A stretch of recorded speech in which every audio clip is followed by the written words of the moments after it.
પ્રમાણે બોલો ઢબોડી માત કી જય. માં અમે એક સાનિધ્યમાં હતો અને મા પપ્પા પડી ગયા, મને ખબર નથી. બરાબર, હા, મારા પપ્પા પડી ગયા હતા. તેમાં એમને એમ્બ્યુલન્સમાં લઈ ગયા દવાખાને. બરાબર, એટલે આઈસીયુમાં દાખલ કર્યા હતા.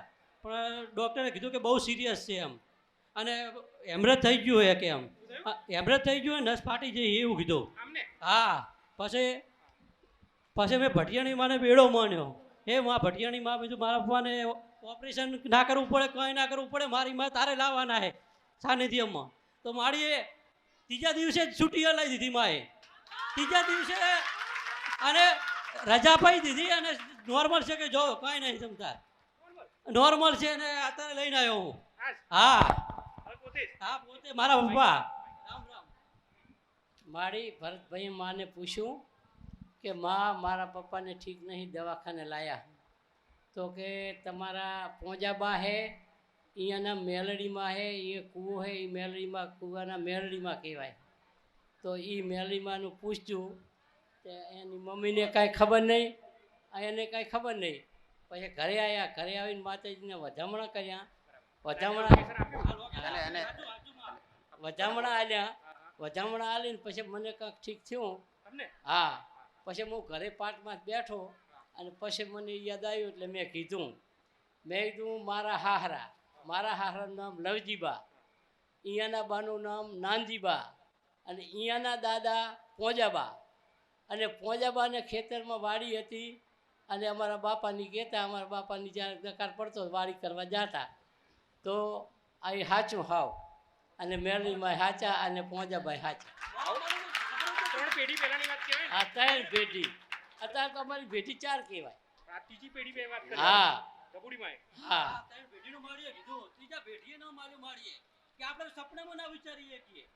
અને મને માં દવાખાને લઈ ગયા તો છોકરાએ કોઈ નહીં, અને હું હતો અહીંયા બેનું વારવા વારી હતી દવાખાનો, બીજે દવાખાને નોકરી હતી. એ બેને જોયું કે કાકા તો પડી ગયા છે. પછી બેને ફોન કર્યો, બધે બેને બોલાવ્યું. પછી 108 મગાવ્યું, 108 મગાવી અને બીજા મારે ભાઈબંધ હતા અહીંયાને બોલાય. અને પછી છોકરાને ફોન કર્યા, અને પછી છોકરા આવી અને પછી 108માં લઈ ગયા. મને ઠીક થયા કે મને ખબર પડી કે હું દવાખાને આવ્યો, મને ખબર નહીં. ચારે દિશાએ ફરો પણ આ માં આપણા જેવો ચાય ના જડે. અને દુનિયામાં અમે તો ઘણા ફર્યા હા, પણ મારા 12 મહિના થાય, 12 મહિના થાય તો કોઈ ગુણ ના ભૂલજો, કાયમ ના આવે તો કાંઈ નહીં. પણ મારી ગરુ પૂનમ આવે તેથી તમારા હગાને વસ્તાર આવેલો હોય, ઘરના કામ કર્યા હોય, કોઈ દુઃખ મટાડ્યા હોય, તમારા કામ કર્યા હોય ને હંદેહા મેલી અને બધાને તેડાવજો. અને માતાજીનું આપણે ગમે એવું હોય ને તો આપણે લોન ચૂકવવું પડે. આજે આ જીવતા હતા તો આયા ને કે શું આવત, આ જગ્યાએ આવીને ઉભા રહો, ચાય જંતર વગર જતા રહો, કોઈ મારો બાઈ ખબર ના લો. પણ કોઈ માણસ ગણ ના ભૂલજો, ગમે એવું હોય ને તો ગુણ ના ભૂલશો. અને સેવકાને અમારા ખૂબ તમારા જાજા રામ રામ રામ રામ. તમારી ભક્તિ માને ખૂબ લાગે ભયા. માં તો ખૂબ કામ કરે, પણ તમારી ભક્તિને તો મારા બાપ ભગવાન તમારો ગુણ નહીં ભૂલે કોઈ દીવો. તમને મારો નાથ ભેગા ભેગા હશે ને માના તમારા ગુણ ભેગા. માં ખૂબ ખૂબ તમારા આશીર્વાદ. તો આ વરીને આવ્યા ને કે હું બોલી નતો શકતો. માં આવ્યો તારનો હું તો આવ્યો તારનો હું તો તારનો હું પૂરું થાય ને ઊભો થઉં. માતાજી આવે તારે પછી તમારે અધૂરું ના રહી જાય એટલે. જો અમે તો જિંદગી કાઢી, હું હાવ ગાંડો હતો. 1 મહિનો ગાંડો ફર્યો તો 1 મહિનો. અને ભોપા હતા 12 મહિના મારી બાધા રાખી હતી. અને 12 મહિના દેહે તો ગાડી જોડાવે, હેડો સાલ લેવા ફલાણું. 12 મહિના મને ટાંપા ખવડાવ, મારું કામ ના થયું, હું હાજો ના થયો. અને 12 મહિના સુધી હું અહીંયાના વાહે ફર્યો અને હું હાજો ના થયો. છેટે ભગવાન માતાજી હાજો કર્યો. તો જગતમાં બધાને રામ રામ કહીને કહું છું કે આ માના તમે જિંદગીમાં ગુણ ના ભૂલશો. આ માં તો આપણા જગતમાં માં જગત દેવી આપણા અહીંયા છે. અને કોઈ હગાનું કામ કર્યું હોય, વિદેશ હોય, પરદેશ હોય, ગમે ત્યાં હોય, પણ 12 મહિને તો સમાચાર મેળજો અને માતાજીના ગુણ કોઈ ભૂલશો નહીં. આવા જગતમાં માં આપણને નહીં મળે માં. આવા જગતમાં માં નહીં મળે. અરે માં માં અને આ સેવક અને માં બધાય ભક્તોના ખૂબ ખૂબ માં આશીર્વાદ છે. ખૂબ આશીર્વાદ માં. અને તમે તો માં અડધી રાત પરોળ ગમે એના ફોન જાય તો માં તમે તૈયાર જ હોય. કોઈ દી કોઈને ના નહીં પાડતા માં. આવો જગતમાં અમે ચાંય ભાર્યો નથી મારી.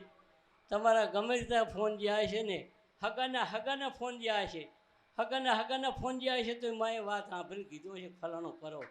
એક બેન આવી હતી હાવ સિરિયસ હતી તો કે અગરબત્તી કરો વધામણું કરો અને એ બેન હાજી હડાકાઈ આવી.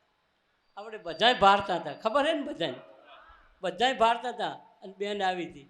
આવા માએ જેટલાય દાખલા આલ્યા દીકરા આલ્યા.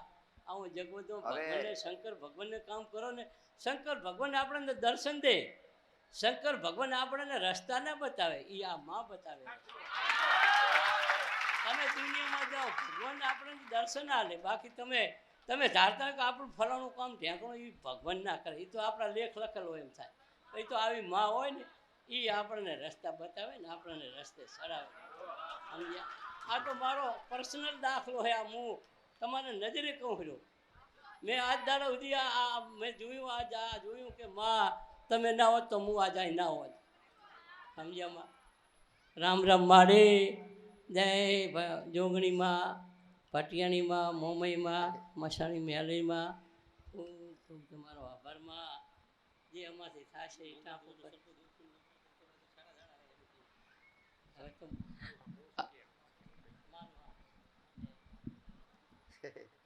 સર્વદોષ મંગળ દોષ તો ફરીથી થશે પણ આ મેળડીનો રસ્તો કરવો ને એ કાઠો પડશે તમને.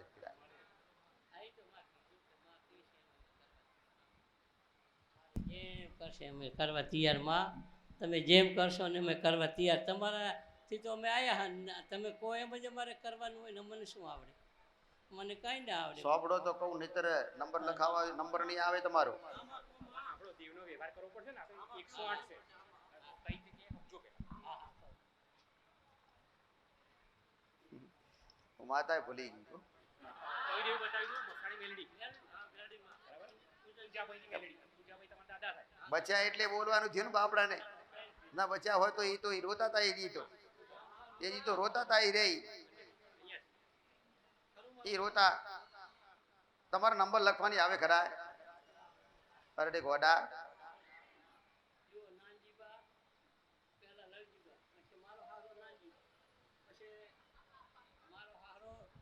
લવજીબા મારા કઢા હારા નાનજીબા અને અહીંયાના દાદા પોંજાબા અને હા અને અહીંયાની મેળવીમાં.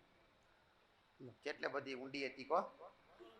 એ કાયમ ઘણી વાર કહે કે ઊંડા ઉતર. હજુ ઊંડા ઉતર. આ ઊંડા ઉતર્યા જો. ઘણા માણસોમાં આવી આદત હોય. અમને આદત હોય બીજા ભોપા પાસે પૂછે ને એટલે એવું જ પૂછતા એ પેલા કે ઊંડી ઉતર. ઊંડી બરાબર છે. હાથમાં ના આવે ને અસલ વાત એમના મનમાં જે વાત પડી હોય ને ના આવે ને તો ઊંડી ઉતરાવે. ઊંડી કો એ આ નંબર પર ફોન આવ્યો ને એટલો એક સેવક આવ્યો કે ભાગડી વાળા હે ને એ તમારી આગળ ફૂદીડી જેમ નાસે માતાજી આપણે રથ આગળ નાચતા હતા ઘણી વાર. એ ફૂદીડી વાળા ને એ ભાગડી વાળા એમને અકસ્માત છો અંદર ઊભા પડ્યા ને તો કે હેમરેજ થઈ ગયા. તો હેમરેજ થયા તો કે કઈ માતાએ કરાયો એવો પ્રશ્ન કરાયો હોમો. તો તરત દવાખાનામાં મેં નજર નાખી કહો મેલડી ઊભી. ખાટલાની પહા મેલડી ઊભી ને મેલડી કે હું મટવા દઉં નહીં. જ્યાં સુધી મેલડીની ઈચ્છા હોય ને કે હું મટવા ના દઉં તો સુધી તમને રિકવરી ના આવે. દરેક ના લાગે આવું. દેવ ઊભું હોય ને બીમાર ખાટલાની પહા વ્યક્તિના પહા એની ઈચ્છા હોય ને કે નથી મારે ઉઠવા જેવો ને તો ડોક્ટર એવું કહી દે. મજા નહીં આવે. પણ થોડી ટાઢી પડે ને એની ઈચ્છા થાય કે લાય થોડી ટાઢી પડું ને તો એ થોડું સારું થાય તો મારું કોક કરશે. એને જો વિચાર એવો થાય ને તો પછી ખસે તો કોક મારા જેવી માતા મટાડી આવે. તારા જેવી માતામાં આ દુનિયા દોરે ને તોય ના મળે માં. શાંતિ રાખ ને. એ તો બધા પોતપોતાની માતાઓને જ કહેતા હોય. જેને જેને માનતા હોય જો ખૂંખાર મેરડી તો બધા એવું જ કહેશે કે માં ખૂંખાર મેરડી તારા જેવી તો માતા ના જોઈ. એ પણ બધાને થોડી ખબર હોય કે એના ગુરુ કોણ છે.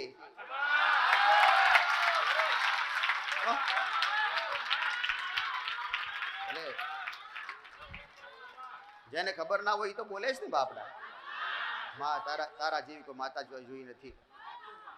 ભલે ઈ તો બરાબર તો પણ એને કીધું સીધે કોઈ વિચાર્યા વગર, કોઈ મારે તો દોણા હોય થોડા હોય કોઈ એવું હોય, સીધું એને પૂછ કે પૂંજીરામ. પણ મેં એને જોડે ના પાડી પાછું પૂછવા વાળાને કે પૂછતો નહીં. મેરડીને કીધું કે મેરડી તું તારે વ્યવહાર લેવાનો એમની પાસેથી તો અમને તો કશી ખબર નહીં પડે, તો માં જ કરશે કે આ તો ટેન્શન ને ચિંતામાં રહી એવું જવાબ આલશે. અને એમને ખબર નહીં હોય કે પૂંજીરામ કોણ, પણ એ જેને ખબર ને એને ઊભા કરી શાંતિથી તને તારો વ્યવહાર કરશે. કારણ કે પૂંજીરામ તો ઈ હોત છે, ઈ તો આ તો બાળકો હોત છે નહીં, એ તો આ હોત છે. અને આ હોત છે ને એને ખબર પૂંજીરામ નો રસ્તો ઈ કરશે. અને એ જ કીધું તું આ વાતનો ન્યાય તમે કર્યો નથી ને એટલે આ માર ખાવો પડે. મૂર્ખના સરદાર 2 વર્ષથી જાહેર કરેલી કે પિયર પક્ષની માતાઓ, પિયર પક્ષની સિકોતર માતા, પિયર પક્ષના નખોજની મેલડી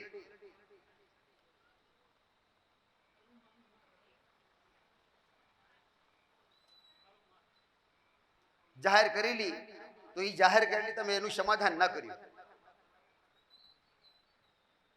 સમાધાન ના કર્યું એટલે માર ખાવો પડ્યો.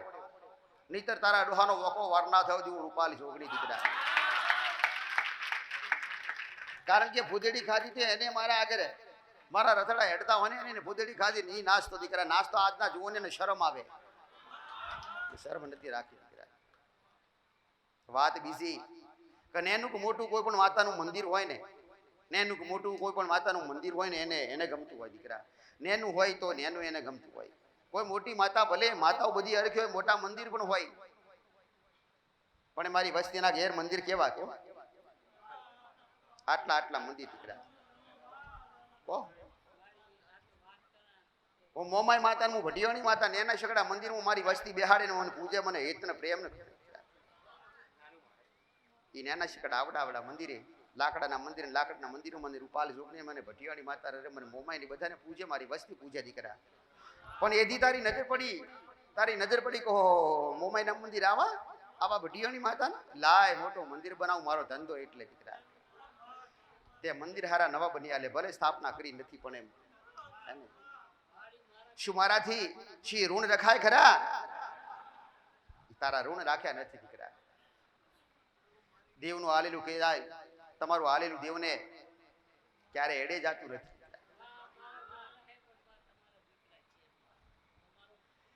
એને સેવા હાસા મનથી હાસા હૃદયથી પ્રેમથી કરી દીકરા. એને ક્યારે કોઈ ગણતરી સમયની કરી નથી દીકરા. પણ વાત એટલી જ, બસ આટલી કે રડીને પ્રાર્થના કરે ને, અને જ્યારે મારા શબ્દો બોલવાના હોય ને ત્યારે રડતા હોય ને ત્યારે એનું જ્ઞાન નષ્ટ હોય, એનું જ્ઞાન સ્થગિત હોય. એટલે ઓળખી નાખે, સમજી નાખે દીકરા. વાત બીજી કે એના માટે ગંભીરતા નથી લીધી દીકરા. વાત ત્રીજી કે અઘોરી મહારાજનો રસ્તો કર્યો નતો દીકરા. એટલે અઘોરી મહારાજે બોલવાડ્યો અને તમે રસ્તો કરી નાખ્યા મેલડીનો, અને આજ મોટો માર ખાવો પડ્યો દીકરા. ભલે એ તો મેં જાહેર કરી હતી તો એનું સોલ્યુશન સમાધાન હું જ બતાવવાની હતી દીકરા. પણ તમારે વચ્ચે મને પૂછ્યું તો હતું, 2 વર્ષના વણાયા દીકરા. ભલે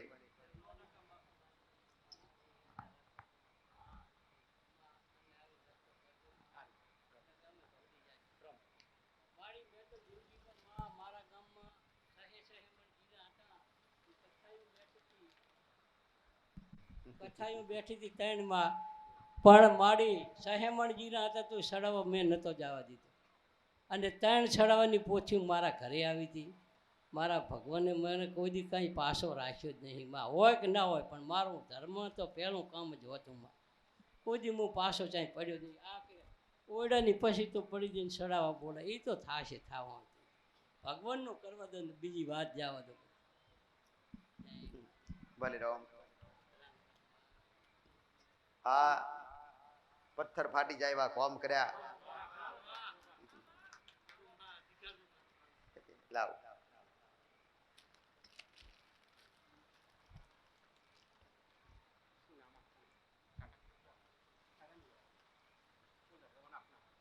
આખું નામ બોલો. હા.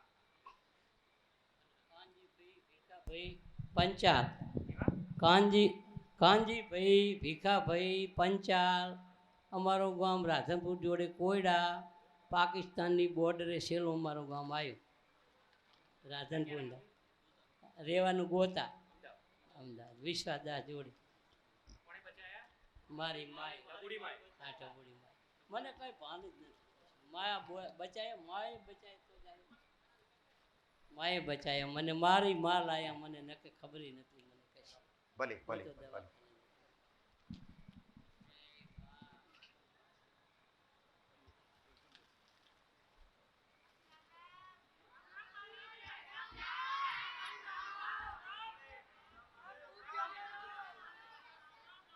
ભલે બધાય ની રોમ.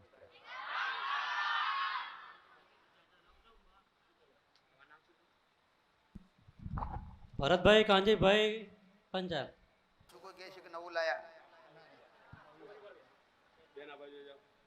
બધાને સરખું હોતું નથી, પણ જેને જેને આગ્રહ હોય ને એને એક નહીં, બે ત્રણ વાર વેચું. હોય જાય ને. એક વેચો ને એટલે પાછળ હોય જાય. ત્યારે ધીરે ધીરે મિલકત તમારી ખૂટી જાય, પૈસા ખૂટી જાય, સેવાદાર થઈ ગયો હું અત્યારે. કંગાલ થઈ જાય. કંગાલ થઈ ગયો. ઉપાય કોઈને બતાવ્યો નથી કે કોઈને આ ખબર નથી, પણ મારો બતાવેલો ઉપાય તને આ કાઠો તો પડશે. પણ લાખ ભેગા હવા લાખ, એક થોડો આખી મોટી વીંટી ના લઈ શકે તો કોઈ નહીં, પણ નેની શકડી બુટી બુટી લઈ લે છે, ઓછા વધતા પૈસાની લઈ લે છે, અને લીધા પછી તારા 12 મહિનામાં જેટલું જેટલું પાછું ને એ પાછું ના આવે ને તો મારે પાહા બી રૂપાલી છોકરી દીકરા.